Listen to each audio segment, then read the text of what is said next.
నమస్తే ఫ్రెండ్స్, మనం విష్ణునాథ స్వామి గారి దగ్గర ఉన్నాము. ప్రజెంట్ ఆయన శ్వాస మీద ధ్యాస గురించి తెలియజేస్తారండి. నమస్తే స్వామీజీ. నమస్తే. శ్వాస మీద ధ్యాస గురించి మన ప్రజలకి చాలా సందేహాలు ఉన్నాయి. అవి మీరు అన్ని నివృత్తి చేస్తారని వేడుకుంటున్నామండి. ఓం శ్రీ గురుభ్యో నమః. శ్వాస మీద ధ్యాస అంటే ధ్యానము. ధ్యానము అంటే ధి ప్లస్ యానము. ధ్యానము ధి అంటే ఆత్మ,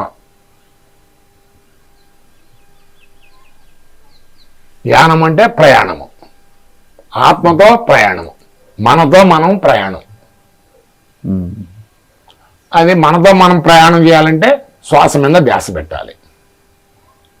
అప్పుడు మనం శ్వాస మీద ధ్యాస అనేది ఏమిటి అనేది ఆ విషయం మనకు అర్థం అవుతుంది.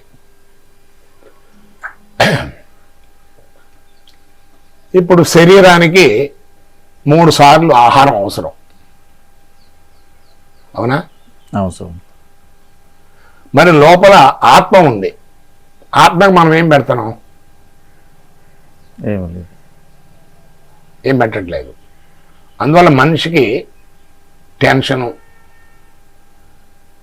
రకరకాలైనటువంటి ఆలోచనలు, మనిషి పరిగెత్తుతూ ఉన్నాడు. ఈ ప్రపంచంలో పరిగెత్తుతూ ఉన్నాడు.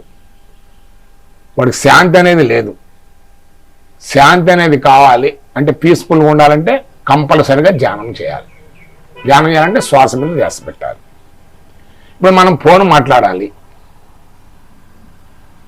ఫోన్ మాట్లాడాలంటే ఏం చేయాలి? ఏం ఉండాలి? పోనీ ఛార్జింగ్ అవసరం, నెట్ అవసరం అన్ని. మరి బ్యాలెన్స్ లేకపోతే కష్టమే. బ్యాలెన్స్ ఉంది, 3 నెలలు బ్యాలెన్స్ ఉంది ఫోన్లో, మరి అది మాట్లాడట్లేదు. కారణం ఛార్జింగ్ లేదు. ఛార్జింగ్ లేదు. అదే ఎనర్జీ. అదే అలాగనే మనకు ఒక శక్తి ఉంది, మనం పీస్ఫుల్గా ఉండడం లేదంటే కారణం లోపల ఆత్మకి ఆహారం లేదు, అంటే ఛార్జింగ్ లేదు. ఆ ఛార్జింగే ధ్యానము, శ్వాస మీద ధ్యాస. యేసు ప్రభు ఏం చెప్తాడు? దేవుని రాజ్యము బయట లేదు, లోపల ఉంది అని చెప్తాడు. నా తండ్రి రాజ్యంలో కోటాన కోట్ల లోకాలు ఉన్నాయి. ఏం చెప్పాడు ఆయన? నా తండ్రి రాజ్యంలో కోటాన కోట్ల లోకాలు ఉన్నాయి అన్నాడు. తండ్రి అంటే ఎవరు అక్కడ? ఆత్మనే చెప్పుకోవాలి, ఇంకా లేదంటే తండ్రి అంటే అక్కడ ఆత్మ అని అర్థం.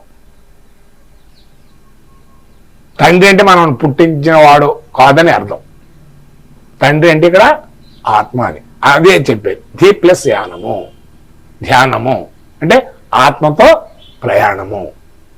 ఇది అర్థమైందా? ఇంకేమైనా డౌట్ ఉంటే అడగండి. దీనివల్ల ఎంత కంపల్సరిగా మన శరీరానికి ఆహారం 3 సార్లు ఎలా అవసరమో, మనలో ఉండబట్టేటువంటి ఆత్మకి ఆహారము ధ్యానము. మనం భూమి మీద ఎందుకు జన్మ తీసుకున్నాం, మనం ఎందుకు వచ్చామని మనం ఆలోచించుకోవాలి.